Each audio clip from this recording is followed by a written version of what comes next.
ओम शांति। आज प्यारे बाप दादा के अनमोल मधुर महावाक्य हैं 3/9/2025।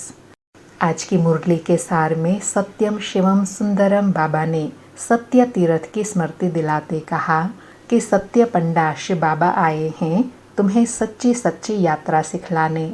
इस यात्रा में एक तो तुम्हें पवित्र रहना है और दूसरा बाप को याद करना है। और साथ में कहा कि तुम मैसेंजर के बच्चे मैसेंजर व पैगंबर हो, तो तुम बच्चे सबको यह मैसेज दो कि अपने को आत्मा समझ एक बाप को याद करो, तो इस योग अग्नि से तुम्हारे विक्रम विनाश हो जाएंगे। सबको एक सत्य बाप की पहचान दो। बाबा कहे तुम्हारा रूहानी धंधा ही यह है, सबको बाप का पैगाम देना। यहाँ बाप की याद सिखलाई जाती है और पवित्र बनाते हैं।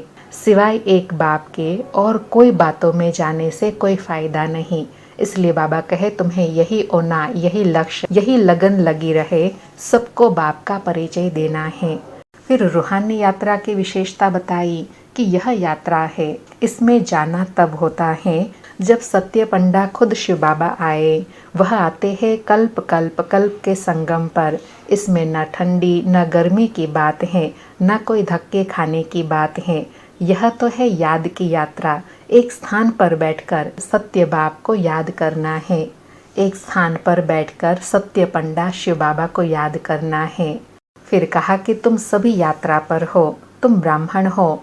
उसमें सच्चे सच्चे ब्रह्मा कुमार कुमारिया ब्राह्मण वह हैं जो कभी विकार में नहीं जाते। पुरुषार्थी तो सभी है। इसमें मनसा संकल्प में भल आए, लेकिन कर्म में नहीं आना है। और साथ में बाबा कहे कि बाबा बच्चों को सेवा की युक्तियाँ बतलाते रहते हैं। कैसे युक्ति से बच्चों को जवाब देना है, एक बाप का परिचय देना है जिससे सब आस्तिक बन जाए। उसके लिए विचार सागर मंथन भी करना है। फिर अटेंशन दिलाया कि यह याद की यात्रा की व कर्मातीत अवस्था की बड़ी ऊंची मंजिल है। मनसा में भी कोई अशुद्ध संकल्प न आए, दृष्टि न जाए। इस समय वह अवस्था है नहीं, ऐसी अवस्था बनानी है। बाबा कहे नीचे ऊपर होता है, आंखें इसमें बहुत धोखा देती हैं। उसके लिए पक्का करो, मैं आत्मा हूँ, मैं आत्मा इस शरीर द्वारा पार्ट बजाती हूँ। यह अभ्यास पक्का करने से पवित्रता की धारणा सहज हो जाएंगी। फिर बाबा कहे यह गुह्य राज सबको समझाना है कि यह है पुरुषोत्तम संगम युग का समय। उस तरफ सतयुग में है दिव्य गुणधारी देवताएं और इस तरफ कलयुग में है आसुरी मनुष्य जिसमें अवगुण बुराइयां हैं। बाकी उन्हों की कोई लड़ाई नहीं होती है। लड़ाई तुम ब्राह्मणों की है विकारों से। बाबा कहे लेकिन इनको भी वास्तव में लड़ाई नहीं कहेंगे, यह तो तुम्हारा पुरुषार्थ है। इस पुरुषार्थ में तुम्हें महाशत्रु काम विकार पर जीत पानी है, जिससे तुम जगत जीत बन जाते हो। तो यह पुरुषार्थ, यह लड़ाई गुप्त है, इसमें कभी भी थकना नहीं है। पहलवान होकर माया का सामना करना है। फिर याद के लिए कहा कि अच्छे अच्छे नामी ग्रामी बच्चे भी इस याद की यात्रा में बहुत कमज़ोर हैं, और जो नामी ग्रामी नहीं है, बांधेलिया हैं, गरीब हैं, वह याद की यात्रा में बहुत रहते हैं। तो हर एक अपने दिल से पूछे मैं बाबा को कितना समय याद करता हूँ। बाबा कहते हैं बच्चे जितना हो सके मुझे याद करो, तो अंदर में बहुत हर्षित रहेंगे। भगवान पढ़ाते हैं तो कितनी खुशी होनी चाहिए। फिर याद और सेवा के लिए कहा कि सवेरे सवेरे उठकर बुद्धि से काम लेना है तो ज्ञान को समझ सकते हैं। विचार सागर मंथन करेंगे तो फिर दूसरों को समझा सकेंगे। तो सवेरे अमृत वेले का समय सबसे अच्छा है। और आज बाबा ने विशेष अटेंशन दिलाया कि तुम जब किसी को समझाते हो तो कोई शास्त्र पर वाद विवाद करते हैं तो तुम्हें उनके साथ आर्ग्यू नहीं करनी है। तुमको तो सिर्फ एक बाप का पैगाम देना है। इसमें पहले पहले स्वयं निश्चय बुद्धि हो, दूसरों को भी बाप पर निश्चय कराना है। जब बाप को पहचानेंगे तब बाकी सब बातें समझ में आ जाएंगी। तो पहली पहली मुख्य बात ही यह है कि रचता बाप को समझो तो रचना का राज समझ जाएंगे।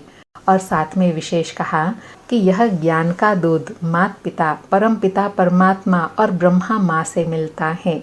वह हमारी आत्मा की पालना करते हैं ज्ञान और योग से। यह बड़ी महीन बातें हैं, जल्दी कोई नहीं समझ सकते हैं। तुमको बहुत धैर्यवत होकर समझाना है। सुनते हैं प्यारे बाप दादा के अनमोल मधुर महावाक्य। आज बाबा कहे, मीठे बच्चे, सत्य पंडा शिव बाबा आए हैं तुम्हें सच्ची सच्ची यात्रा सिखलाने। तुम्हारी यात्रा में मुख्य है पवित्रता। याद करो और पवित्र बनो। आज मुरली से प्रश्न है, तुम मैसेंजर व पैगंबर के बच्चों को किस एक बात के सिवाय और किसी भी बात में आर्ग्यू नहीं करनी है। उत्तर में बाबा कहे, तुम मैसेंजर के बच्चे सबको यही मैसेज दो कि अपने को आत्मा समझो और बाप को याद करो, तो इस योग अग्नि से तुम्हारे विकर्म विनाश होंगे। यही ओना, यही ख्याल रखो, बाकी और बातों में जाने से कोई फायदा नहीं। तुम्हें सिर्फ सभी को बाप का परिचय देना है, जिससे वह आस्तिक बने। जब रचता बाप को समझ लेंगे तो रचना को समझना सहज हो जाएगा। आज मुरली में गीत बजा, हमारे तीर्थ न्यारे हैं, हम इस धरती के तारे हैं। सारी मुरली से धारणा के लिए सार है। पहला पॉइंट, सच्चा सच्चा पवित्र ब्राह्मण बनना है। कभी शुद्र पतित बनने का मनसा में भी ख्याल न आए, जरा भी दृष्टि न जाए, ऐसी अवस्था बनानी है। अर्थात जरा भी कहीं देह और देह की दुनिया में दृष्टि न जाए। दूसरा पॉइंट है, बाप जो पढ़ाते हैं वह समझानी बुद्धि में रखनी है। जो विकर्म करने की आसुरी आदतें पड़ी हुई हैं उन्हें मिटाना है। पुरुषार्थ करते करते संपूर्ण पवित्रता की ऊंची मंजिल को प्राप्त करना है। आज प्यारे सतगुरु का वरदान है, कारण का निवारण कर, चिंता और भय से मुक्त रहने वाले मास्टर सर्वशक्तिवान भव। कारण का निवारण कर, चिंता और भय से मुक्त रहने वाले मास्टर सर्वशक्तिवान भव। स्पष्टीकरण है, वर्तमान समय अल्पकाल के सुख के साथ चिंता और भय, यह दो चीजें है ही। जहाँ चिंता है वहाँ चैन नहीं हो सकता, जहाँ भय है वहाँ शांति नहीं हो सकती। तो सुख के साथ यह दुख अशांति के कारण भी है ही।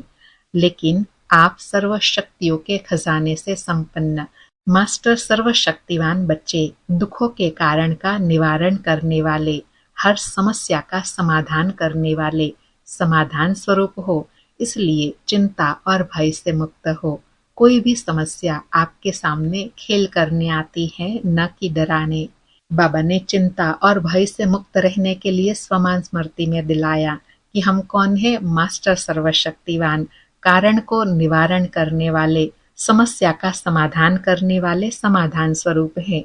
यह स्वमान स्मृति में रहेगा तो माया की कोई भी प्रकार की परिस्थिति आएंगी तो वो जैसे खेल के समान अनुभव होंगी।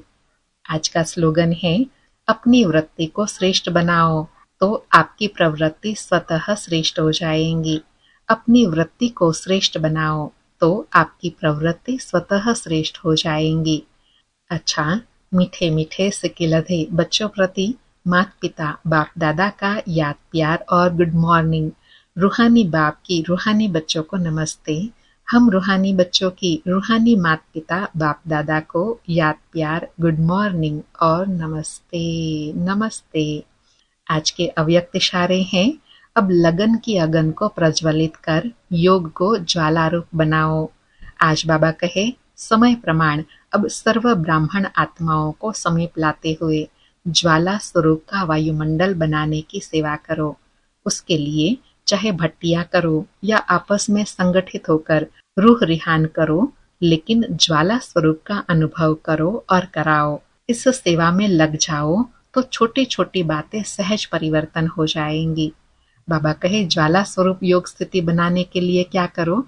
आपस में भट्टियां करो, संगठन करो, रूह रिहान करो, तो जो छोटी छोटी बातें हैं ना, वह सहज परिवर्तन होंगी।